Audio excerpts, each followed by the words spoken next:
Welcome all. In this lecture, we are going to learn about Gauss law.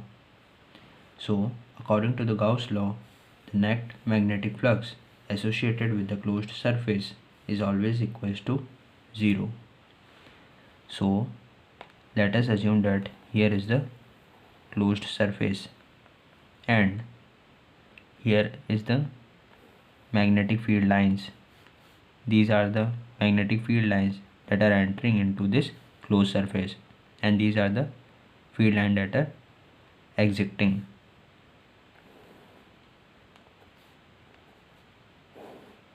So these are the field lines. Now, according to the Gauss law, the net magnetic flux associated with the closed surface is always equals to 0.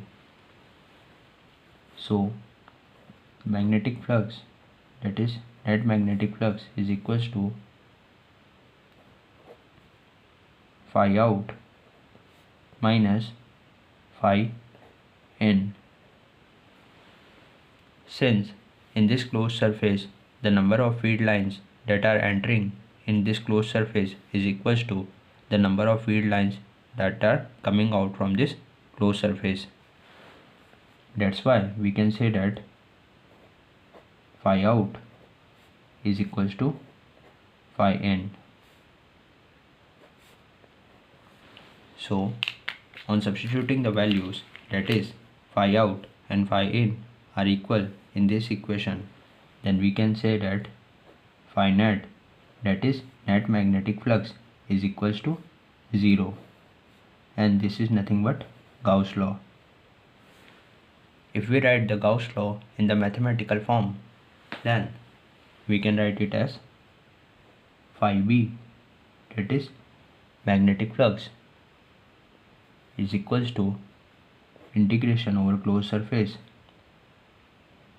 b vector dot ds equals to 0. Here b is nothing but magnetic flux density. So this is the mathematical representation of Gauss law. Gauss law is because of the consequence of the fact that the magnetic monopoles never exist in the nature, or we can also say that the magnet have both the north and the south pole in the nature. That's why the number of field lines that are entering inside this closed loop is equals to number of field lines that are coming out of the closed path. So this is all about the Gauss law of magnetostatics. Thank you.